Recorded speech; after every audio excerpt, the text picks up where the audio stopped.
Olá, bom dia. Antes mesmo de iniciar o ano de 2015, o governo Dilma anunciou um corte de 18 bilhões de reais em benefícios trabalhistas. Saiba mais na reportagem de Daniele Castro. O governo federal anunciou no dia 29 de dezembro que tornará mais rígido o acesso a 5 benefícios previdenciários e sociais. Para ter direito ao abono salarial, o PIS, o trabalhador terá que comprovar ter trabalhado de carteira assinada por no mínimo 6 meses sem interrupção e o valor será proporcional ao tempo trabalhado. Hoje, o trabalhador tem direito a receber um salário mínimo se tiver trabalhado apenas um mês durante o ano.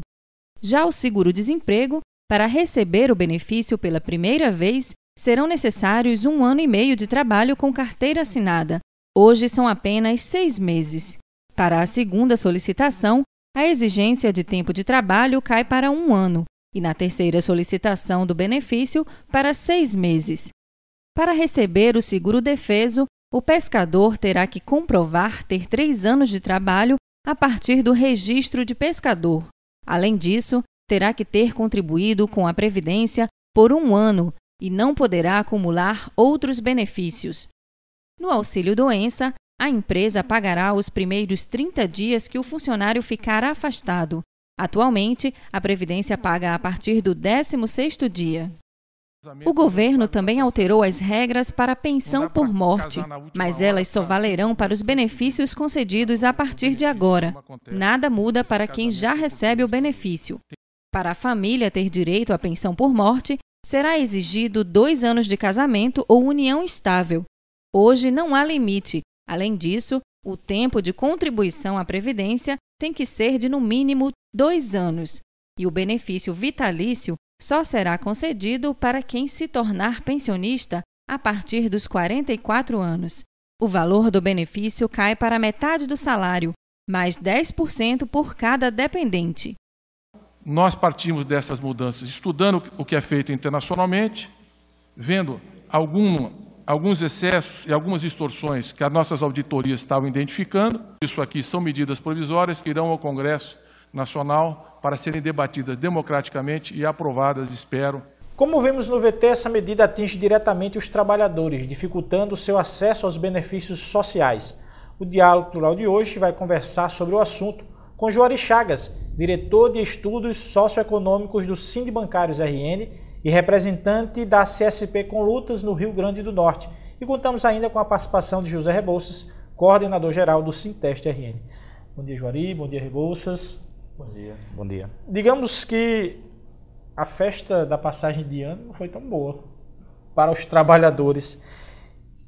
Isso é um presente de grego dado pela presidente Dilma, pela os assuntos econômicos, né, pela nova comitiva do governo que está assumindo aí? Bom, em primeiro lugar, bom dia a todos e todas. Agradecer ao Sinteste pelo convite. Na verdade, para uma parte do eleitorado, para uma parte dos trabalhadores, isso já era esperado, a gente pode dizer. O que a gente viu nessas últimas eleições foi uma parte significativa dos trabalhadores dizendo não à continuidade do governo do PT, porque clamava por mudanças. E eu acho que isso é importante de ser dito, porque quando a gente vê um segundo turno muito polarizado entre Dilma e Aécio, aí nós podemos pensar, bom, mas aqui é uma eleição esquerda contra direita, e na verdade não houve uma migração do eleitorado para uma opinião de direita. O que houve na verdade foi um voto de castigo no PT, e boa parte dos trabalhadores, depois desses 12 anos de experiência, decidiram dar esse voto de castigo. Mas para uma outra parte dos trabalhadores, sim, a gente pode dizer que foi um presente de grego, né? Na verdade, essa expressão tem a ver com aquela velha guerra de Troia, né? Quando se colocou um cavalo que apareceu como um presente, na verdade era uma armadilha para invadir aquele território. E isso significou exatamente isso, um engano, um estelionato eleitoral. O governo do PT, que assumiu agora, o novo governo Dilma, na verdade, quando a Dilma era candidata, apresentou uma série de propostas e disse que não faria uma série de ataques, como tem sido feito agora, e na verdade ela está aplicando todo o receituário neoliberal que os governos anteriores já vinham aplicando, como as medidas que já foram anunciadas aí no VT, a forma como ela dificultou os benefícios trabalhistas para uma quantidade muito importante de trabalhadores, os cortes no orçamento. Isso mostra que o governo do PT ele é um governo que já sinaliza desde o seu início que será um governo que vai atacar e muitos trabalhadores. Então, para uma parte dos trabalhadores, sim, pode-se dizer que foi um presente de grego. Rebouças. Juari, como é que você vê as atitudes do PT frente ao que o PT pregou na campanha eleitoral? Não só agora nessa campanha do segundo mandato da presidenta Dilma, mas como no primeiro mandato. Finalmente, o PT é um partido de esquerda, é um partido social-democrata. O que é que o PT, qual o projeto do PT para esses próximos anos? Vai ser mais ataques, menos ataques? Vai atender aos anseios da maioria, de 51%, que votou no governo, na presidenta Dilma? Como é que você vê esse cenário futuro? Bom, essa terminologia esquerda-direita, é importante a gente destacar isso, porque esquerda e direita são termos relativos. Né? São termos relativos. Por exemplo, o próprio PT se utilizou muito dessa perspectiva em termos relativos, esquerda e direita, para tentar passar a ideia que a sua candidatura, a candidatura de Dilma, seria uma candidatura de esquerda contra a candidatura de Aécio, do PSDB. Porque é isso, se você for pensar, até mesmo como eles defendiam nos programas, bom, mas o PSDB é de direita. Então, se a gente está aí, se a gente é um pouquinho menos de direita, nós podemos nos apresentar como esquerda. Então, são termos relativos. Mas se a gente for analisar mesmo o conteúdo, esquerda e direita tem a ver com projetos de sociedade. São projetos que a direita representa um projeto de manutenção da sociedade capitalista, e a esquerda é um projeto de transformação da sociedade. E o PT não representa esse projeto de transformação, porque, na verdade, o que o PT vem fazendo, como eu já disse anteriormente, são as mesmas medidas que os governos anteriores do PSDB fizeram, como as privatizações, os ataques aos direitos dos trabalhadores, os cortes no orçamento, tudo isso que o governo vem fazendo, na verdade, são medidas que nem de longe são medidas de esquerda, muito pelo contrário, são medidas de direita. Esse é um governo que muito provavelmente ele vai atacar bastante os trabalhadores, vai atacar muito. E esses ataques, eles na verdade, eles estão coerentes em um sentido, estão coerentes com a opção política que o PT fez de governar o Brasil. Durante todos esses 12 anos, o PT governou com os banqueiros, com os grandes empresários, com os latifundiários, e agora, mais uma vez, reafirmou esse compromisso. Se a gente for ver, por exemplo, nas doações de campanha do PT, nós vamos ver que boa parte dos doadores de campanha, que foram milhões e milhões de reais, foram justamente os grandes bancos, os latifundiários, os grandes empresários, o agronegócio. Então, esse compromisso político firmado pelo PT com a burguesia, com os grandes empresários e com todos esses setores, na verdade, representam uma sinalização de para quem o PT quer governar. Então, o que houve, na verdade, foi isso. O PT, por um lado, prometeu governar para os trabalhadores, mentiu na eleição para tentar ganhar o voto dos trabalhadores, mas, por outro lado, manteve todos os acordos com a classe dominante e agora está demonstrando que vai governar justamente para esse setor. O Diálogo Plural vai para o seu primeiro intervalo e a gente continua no próximo bloco conversando sobre as medidas iniciais do PT. A gente pode falar também um pouquinho sobre as demissões em massa que está tendo no setor do automobilismo, que não está atingindo só os trabalhadores do serviço público, né? Está atingindo os trabalhadores de modo em geral. Continue aí, voltamos em 30 segundos.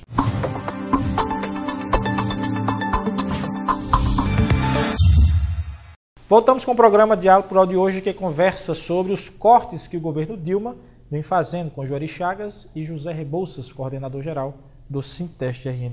Juari, essas medidas que o governo vem tomando é porque existe um rombo tremendo causado pelo próprio governo.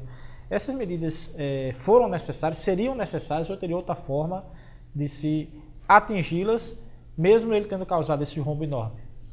Olha, na verdade, eu acho que é importante a gente explicar um pouco o que significa o tal rombo no orçamento. O Brasil é um país que arrecada muito. O problema é para onde é que esse dinheiro vai? Com que esses recursos eles são utilizados?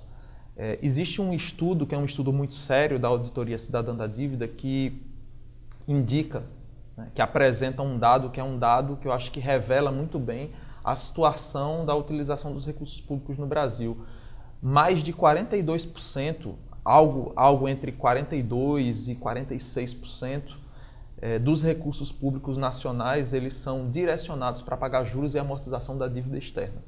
Ou seja, é uma dívida que já foi paga há muito tempo, que vem sendo, os seus juros eles vêm sendo pagos sistematicamente e só aumentam essa dívida, pelos estudos que já foi feita, ela já foi paga cerca de 40 vezes, e todo ano o governo ele tem que fazer um esforço fiscal para garantir o pagamento dos juros e amortizações dessa dívida pública.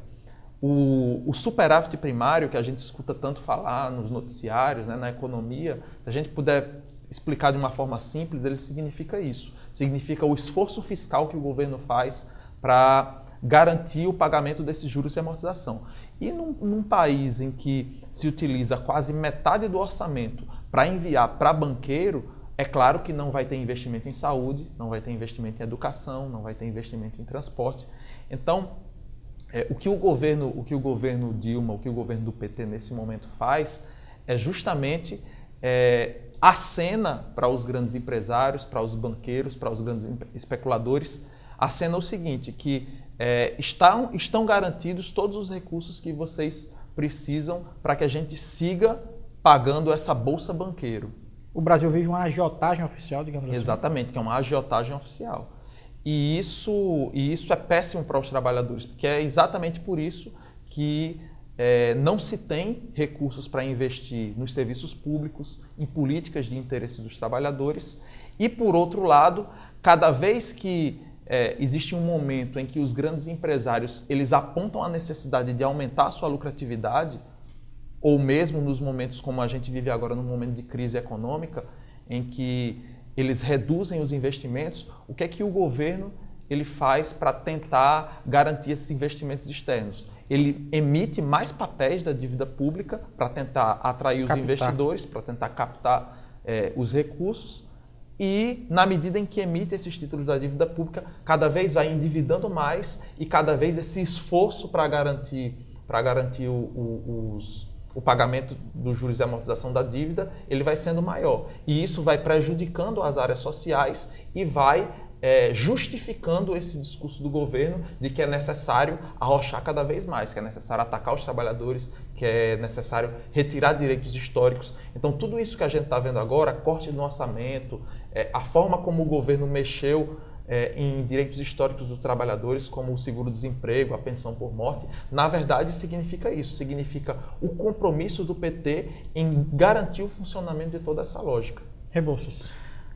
Durante o ano de 2014, as classes proprietárias industriais, comerciantes, latifundiários, os próprios agiotas do sistema financeiro orientaram a presidente Dilma a cortar. Eles não foram atendidos na plenitude. Agora, no finalzinho do ano 2014 para o início de 2015, o governo decidiu a fazer esses cortes drásticos. Como é que você vê isso? Bom, esses cortes, eles na verdade, eles representam exatamente essa lógica que eu acabei de explicar. Na medida em que os capitalistas, eles exigem dos governos, que são governos eleitos, na verdade são eleitos pelo voto de toda a sociedade, todos os trabalhadores inclusive, mas são eleitos por ele porque são eles que determinam o resultado das eleições na medida em que eles financiam todas essas campanhas milionárias. Então isso tem um peso importante. Então, na medida em que esses capitalistas eles elegem esses governos, depois que eles são eleitos, eles evidentemente têm que a conta ela passa a ser cobrada. Então, os capitalistas disseram, agora o governo ele vai ter que cortar. E na medida em que eles dizem que tem que cortar, um governo como um governo do PT, que tem todos esses acordos com os grandes empresários, com os banqueiros, com os latifundiários, ele se sente pressionado a atender esses interesses. E é exatamente por isso que ele acena com essas medidas de corte. Agora, esses cortes foram após as eleições. Isso se caracteriza em quê? Num calote eleitoral, numa enganação, numa mentira? Estelionato eleitoral? A gente pode falar em estelionato eleitoral, porque, na verdade, esse aspecto é um aspecto interessante. Se a gente for retomar aí nesse último período, principalmente depois das grandes manifestações de junho, a gente vai perceber que existe um clamor maior da sociedade por reivindicações que são reivindicações muito importantes, como mais investimento em saúde, mais investimento em educação. Qual que é o problema disso? O problema é que, para atender essas reivindicações, é necessário cortar de algum lugar. Então, para atender, para garantir melhor educação, para garantir melhor saúde, para garantir políticas de interesses dos trabalhadores, é necessário tirar de todos esses recursos que são direcionados para os grandes empresários.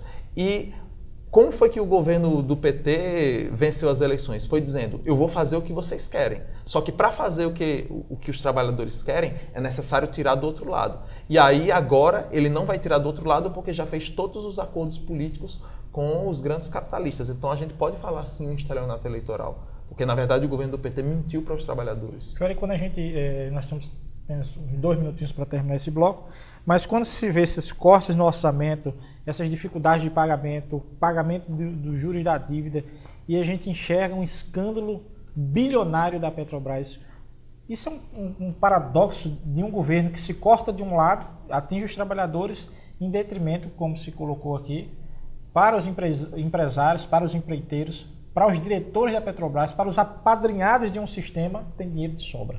Como é que fica essa situação? E explicar o governo para o povo, tirando deles e dando para os outros. É um Robin Hood ao inverso. É um Robin Hood ao inverso. Não, é interessante isso que você falou em relação à Petrobras, porque, na verdade, a corrupção, né, ela não é um privilégio exclusivo do PT. A corrupção ela existiu nos outros governos. É endêmica. Continua existindo no governo do PT, porque, na verdade, a corrupção ela é própria do sistema capitalista. Por quê? Porque num regime político onde vence quem tem dinheiro, onde ganha as eleições quem são os financiados pelos grandes capitalistas, não pode ser que não haja corrupção. Porque depois aqueles que financiam as campanhas, eles vão ter o retorno de volta. Querem a conta de volta. Ou o retorno de forma legalizada, né, através das licitações, através dos grandes pregões, em que se contratam as empresas dos processos de terceirização, ou de uma forma ilegal. De uma forma ou de outra, é necessário que os governos eles atendam os interesses desses grandes empresários. E a forma como explode esses escândalos de corrupção, na verdade, significa isso. Então, o que o governo do PT fez foi uma escolha política. Uma escolha política. Por mais difícil que se pudesse caracterizar a conjuntura, ele escolheu por governar com os grandes capitalistas. E governar com os grandes capitalistas significa exatamente isso. Atender os seus interesses em detrimento dos interesses dos trabalhadores e entrar numa lama de corrupção que é histórica e que vai continuar existindo porque a lógica desse sistema é a lógica do lucro. Então, o que interessa é o lucro. Se o lucro é obtido de forma legalizada ou de forma não legalizada, isso para eles pouco importa, né? Nós vamos para o nosso segundo intervalo, nós voltamos daqui a 30 segundos falando que esse ano é um ano de crise e aí vem mais aumento por aí. Voltamos daqui a pouquinho, continue aí.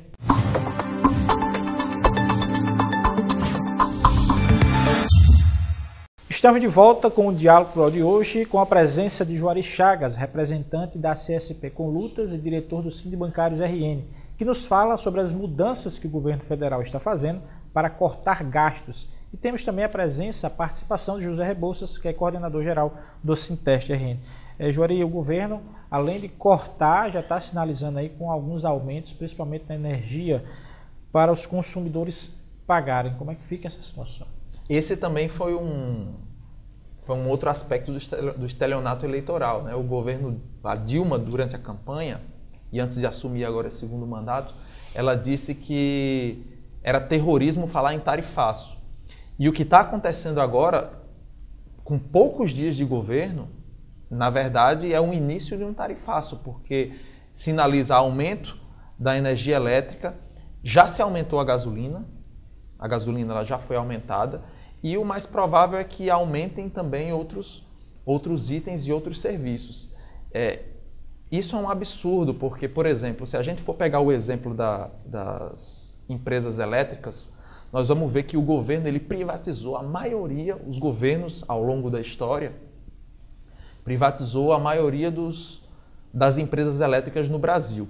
Então, depois que todas as empresas foram privatizadas, foram passadas à iniciativa privada, o governo ainda se sente no direito de investir dinheiro público nessas empresas, né, ao invés de reestatizá-las, né, manda dinheiro público para empresas que são empresas privadas e ainda apontam com o aumento da tarifa de energia. Né? Ou seja, foi privatizado para garantir o lucro dos grandes empresários e, mais uma vez, quem está pagando o pato são os trabalhadores e a população mais pobre, que paga tarifas de energia altíssimas. Então, essas medidas, elas também são medidas que acenam com esse objetivo de garantir o lucro dos grandes empresários, porque na medida em que você corta gastos para fazer um esforço fiscal e garantir o pagamento de juros e amortização da dívida, por outro lado, você aumenta o preço das tarifas, principalmente nesses ramos da economia que já são dominados pelas empresas privadas,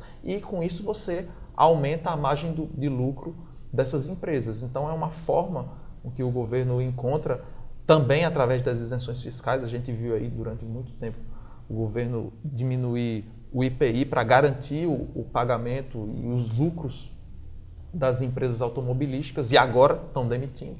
Então, na verdade, todas essas medidas são medidas que atendem a interesses muito claros. São interesses dos grandes empresários que financiaram as campanhas e que continuam mandando nesse governo, e tem no governo Dilma, no governo do PT, um aliado muito fiel. Rebouças. Em relação aos cortes, a educação como uma área estratégica do governo, o governo anunciou mais de 7 bilhões de reais de corte para a educação agora, em 2015. Para nós técnicos administrativos das universidades federais, nós seremos atingidos sem nenhuma dúvida. Como é que você vê o conjunto desses cortes em relação aos servidores públicos federais de conjunto também? Será melhor, pior? Como ficar? Qual é a tendência dos servidores públicos?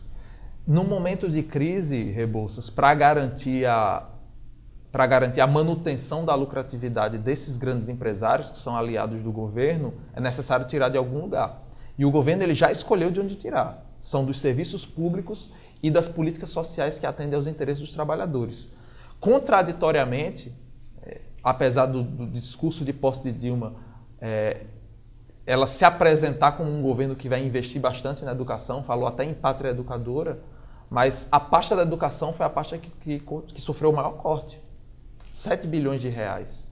E isso vai ter um impacto direto, não somente nas políticas de educação, mas também naquilo que tange aos trabalhadores em educação, principalmente os trabalhadores no nível federal. Então, vocês podem esperar que com esse corte de 7 bilhões na educação, que pode aumentar, se a equipe de governo chegar à conclusão de que é necessário aumentar os cortes para garantir o pagamento dos juros da dívida e garantir a lucratividade dos grandes empresários, poderá ser mais de 7 bilhões na educação. E isso tem um impacto direto na campanha salarial dos servidores federais, que principalmente estão relacionados na educação, os docentes universitários, os técnicos administrativos. Isso vai ter um impacto direto. E não tem nenhuma outra saída para que a gente possa reverter esse processo, se não for através da luta e do enfrentamento a essas políticas do governo. Porque esse governo já deu sinais que o seu objetivo é esse. É atender interesses da classe dominante, dos grandes empresários. E é somente com essa luta que a gente vai poder reverter esse quadro. E por falar em luta, já está previsto para o dia 30 de janeiro e 1º de fevereiro uma plenária nacional de todos os servidores públicos federais em Brasília. Como é que você vê isso? Já é o levante da luta? Já é um pontapé inicial para uma série de mobilizações? Eu acho que é uma iniciativa importantíssima. Na verdade, antes do dia 31 e 1º, também em Brasília, já vai haver uma outra iniciativa muito importante, que é a reunião do Espaço de Unidade de Ação, que reúne diversas entidades a nível nacional e que no ano passado foi esse espaço que conseguiu organizar as lutas contra os efeitos da Copa do Mundo. E agora... Esse espaço é formado por entidades, sindicais, isso, exatamente, populares. Entidades sindicais, o movimento social, o movimento popular, o movimento estudantil. Nós da CSP com Lutas estamos impulsionando a construção desse espaço de unidade de ação. E esse ano, agora, no dia 30 de janeiro, já vai haver reunião em Brasília também, aproveitando a plenária dos servidores públicos federais, que vai acontecer no dia 31 e no dia 1º de fevereiro, para tentar organizar todos esses setores que estão insatisfeitos para saber o que nós vamos fazer diante disso. Qual luta nós vamos travar, como nós vamos organizar os trabalhadores, a juventude, a população para enfrentar todas essas medidas. Esse é o nosso desafio. Existe a probabilidade de uma greve geral dos servidores públicos neste país ainda este semestre, frente a esse cenário que você apresentou no primeiro e no segundo bloco deste programa? Eu acho que é necessário que se tenha uma greve geral do Serviço Público Federal. Nós estamos no início do ano, talvez ainda seja muito cedo para a gente afirmar se esse movimento vai acontecer. Mas o que nós podemos afirmar sem nenhuma dúvida é que há uma necessidade de organização de todo o Serviço Público Federal e de toda a classe trabalhadora brasileira para enfrentar esses pacotes, enfrentar essa política do governo Dilma, porque não será fácil. O governo se iniciou somente agora.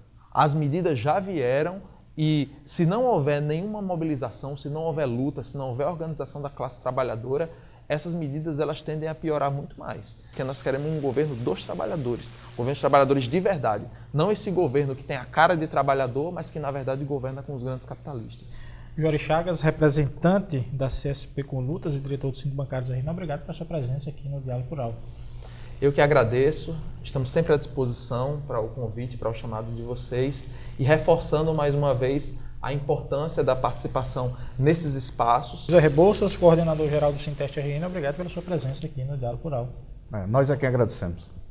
Se você quiser mais informações sobre o Diálogo Rural, acompanhe as atualizações no nosso Twitter, que é o @SintesteRN, no nosso site, que é o www.sintesterrn.org.br, ou na nossa página do Facebook, que é o facebook.com/SintesteRN. Até o próximo domingo.